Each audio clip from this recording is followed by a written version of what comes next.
क्या आज भी पृथ्वी के इस हिस्से पे डायनासोर्स का राज है? आखिर क्यों टेक्नोलॉजी से लैस इस दुनिया की ये जगह इंसानों से इतनी अनजान है? आखिर क्या छुपा है इस जंगल की गहराइयों में? दोस्तों, हम बात कर रहे हैं दुनिया के सबसे बड़े और घने जंगल अमेज़न रेन फॉरेस्ट की। दोस्तों, जहां आज हम चांद पर पहुंच गए हैं, वहीं दूसरी तरफ पृथ्वी के कई हिस्से ऐसे भी हैं जहां इंसान पूरी तरह से अपनी धौंस नहीं जमा पाए हैं, और उन्हीं में से एक है अमेज़न रेन फॉरेस्ट। आज भी हम पूरे जंगल का सिर्फ 10% ही खंगाल पाए हैं। कहा जाता है कि इस जंगल में कई ऐसे राज दफन हैं जिनका आज तक पता नहीं चल पाया। रहस्यों से भरे इस जंगल में ना जाने कितने अलग अलग तरह के जानवर मौजूद है। इस जंगल के अंदर घुसते ही ऐसा लगता है मानो हम किसी दूसरी दुनिया में चले गए हों। आखिर इस जंगल में ऐसा क्या खास है जो आज तक हम नहीं जान पाए? ऐसे क्या रहस्य हैं जो आज भी बेपर्दा होने बाकी है? आज की वीडियो में हम अमेज़न रेन फॉरेस्ट की उन कहानियों के बारे में जानेंगे जो शायद अब तक आप नहीं जानते थे। तो स्वागत है आपका दोस्तों आज की इस शानदार वीडियो में, जहां हम सच की रोशनी फैलाते हैं और जिज्ञासा की अग्नि को भड़काते हैं। नंबर 1, द सिटी ऑफ जी। दोस्तों, जैसा कि हमने पहले ही बताया कि अमेज़न जंगल इतना विशाल जंगल है जो अपने अंदर लाखों पेड़ पौधों को और अलग अलग किस्म की प्रजातियों वाले जानवरों को समेटे हुए है। ऐसे में क्या होगा अगर मैं ये बोलूं कि एक समय ऐसा भी था जब इस घनघोर जंगल में एक सोने का शहर हुआ करता था। दरअसल दोस्तों, इस बात पर तब सबकी नजर जाती है जब सन 1920 में ब्रिटिश के एक्सप्लोरर पर्सिवल फॉसेट को एक लाइब्रेरी से एक ऐसे दस्तावेज मिलते हैं जो एक सैकड़ों साल पहले एक पुर्तगाली खोजकर्ता ने लिखी थी। इन दस्तावेजों में ये साफ तौर पर लिखा हुआ था कि अमेज़न जंगल के गहराई में उन्होंने एक शहर को देखा जिनकी मकानों के दीवार रेत या मिट्टी से नहीं बने बल्कि सोने और चांदी से बने हुए थे। जैसे ही पर्सिवल फॉसेट को इस शहर के बारे में पता चला, उन्होंने तुरंत ये बात अपने कुछ साथियों को बताई और फिर पूरी तैयारी के साथ वे सब यूएस शहर को, जो द सिटी ऑफ जी के नाम से जाना जाता है, उसे ढूंढने के लिए अमेज़न जंगल की तरफ आगे बढ़ गए। दिन पे दिन बीतते गए, लेकिन पर्सिवल फॉसेट को द सिटी ऑफ जी के बारे में कुछ भी पता नहीं चलता। उन्होंने अपनी वाइफ को एक लेटर लिखा था जिसमें उन्होंने इस बात का जिक्र करते हुए कहा था कि वो द सिटी ऑफ जी के बेहद करीब पहुंच गए, लेकिन शायद उन्हें ये नहीं पता था कि वो लेटर उनकी जिंदगी का आखिरी लेटर होगा। इसके बाद से पर्सिवल फॉसेट और उनके साथियों का कई दिनों तक कोई पता नहीं चलता। बहुत वक्त गुजर जाने के बाद उन्हें और उनके साथियों को ढूंढने के लिए एक 200 लोगों की टीम बनाई जाती है जो उन्हें ढूंढने के लिए जंगल के अंदर जाने वाली थी। लेकिन जब वो टीम उन्हें ढूंढने जाती है तो उन लोगों का भी कोई पता नहीं चल पाता और आज तक उन लोगों की एक भी खबर नहीं मिली। और इसलिए आज भी द सिटी ऑफ जी के साथ वो लोग भी रहस्य बने हुए हैं कि आखिर वो लोग कहाँ गायब हो गए। Number 2, boiling river.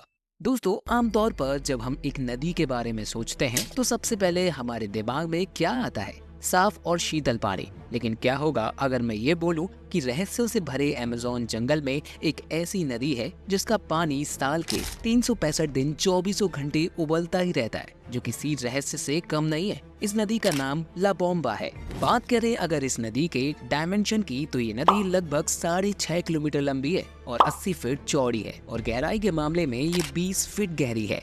आपको बता दें कि इस नदी का पानी इतना गर्म रहता है कि इसका औसतन तापमान 45 डिग्री सेल्सियस तक रहता है और कहीं कहीं तो ये तापमान 90 डिग्री सेल्सियस तक पहुंच जाता है। इसका अंदाजा आप इस बात से लगा सकते हैं कि ये पानी इतना ज्यादा गर्म रहता है कि इसमें आप अपने अंडे, आलू या चाय तक उबाल सकते हैं। इतनी गर्म पानी वाली नदी में जाना जितना भयवान इंसानों के लिए है, उतना ही भयवान जानवरों के लिए भी है। अगर गलती से भी कोई जानवर इस नदी में गिरता है तो उसका बचना बहुत मुश्किल है। इसके उबलते नेचर की वजह से शायद इस नदी को बॉइलिंग रिवर भी कहा जाता है। Number 3, Amazon tribes. दोस्तों, अमेज़न जंगल कई ऐसे जानलेवा जानवरों का निवास है जहाँ इंसानों का रहना नामुमकिन सा लगता है। लेकिन दोस्तों, हैरानी वाली बात यह है कि ऐसे घने जंगल में जहाँ सिर्फ अंधेरा रहता है, जहाँ की जमीन पर बारिश की बूंदों को पहुँचने में 10 मिनट तक का वक्त लगता है, ऐसी जगह पर इंसान की ऐसी प्रजाति को भी देखा गया है जो उस जंगल में हंसी खुशी रहते हैं। उन्हें आदि मानव कहा जाता है।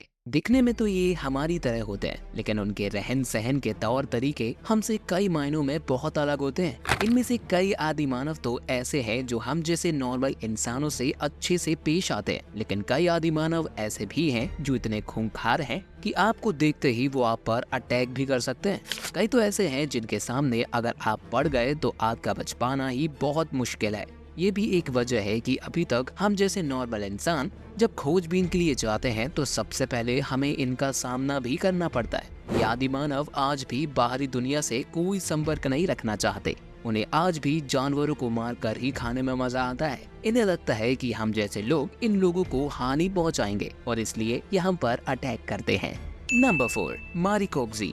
दोस्तों, यूं तो दुनिया भर के साइंटिस्ट इस महाविशाल जंगल के खोजबीन में लगी है और एक दिन नए नए खुलासे करती रहती है, लेकिन इनके भी होश तो तब उड़ गए जब इनके सामने एक ऐसा वाकया आता है जिस पर विश्वास कर पाना बहुत ही मुश्किल है। दरअसल हुआ ये था कि एक बार एक ब्रिटिश एक्सप्लोरर इस जंगल के अंदर कुछ खोजबीन के लिए अमेज़न जंगल के अंदर गया। वो ब्रिटिशर आगे बढ़ ही रहा था कि उसे एक अजीब सी आवाज सुनाई दी। जब उसने रोशनी जलाकर देखा तो उसके होश उड़ गए, यूं कि उसके एकदम सामने कुछ ही दूरी पे एक ऐसा जानवर खड़ा था जो दूर से देखने में इंसानों की तरह लग रहा था। उसकी लंबाई लगभग 12 फीट तक होगी। इसके बड़े बड़े बाल और उसका भयानक चेहरा देखकर वो ब्रिटिशर डर गया और हड़बड़ाहट में ही उसने कुछ गोलियां चला दी, जिससे डर कर वो छुप गया।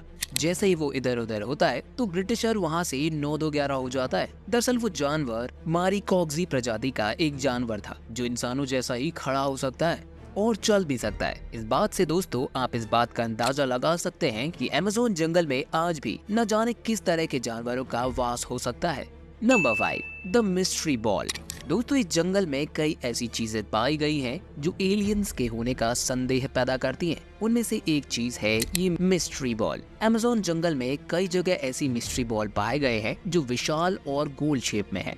रिपोर्ट के मुताबिक ये गोल पत्थर कई सौ साल पुराने हैं, तो इसलिए इस बात का संदेह भी है कि कई सौ साल पहले इतने विशाल पत्थरों को इतना सटीक आकार आखिर कैसे दिया गया, वो भी बिना औजार के। कई लोगों का कहना है कि पहले के जमाने में लोग इसे पूजा पाठ के लिए इस्तेमाल किया करते थे, लेकिन फिर भी ये सवाल आता है कि इन पत्थरों को आकार कैसे दिया गया। अपने इस रहस्यमय आकार होने के कारण ही इस पत्थर को द मिस्ट्री बॉल का नाम दिया गया है। तो दोस्तों, आज की वीडियो में बस इतना ही। क्या आप कभी इस जंगल में जाना चाहोगे? अपने व्यूज आप हमें कमेंट करके बता सकते हैं। आज की वीडियो में बस इतना ही। अगर आपको ये वीडियो पसंद आई हो तो इसे लाइक करके चैनल को सब्सक्राइब करना बिल्कुल ना भूलें। हम आगे भी ऐसी ही वीडियोस लेकर आते रहेंगे। मिलते हैं अगली वीडियो में। Thank you.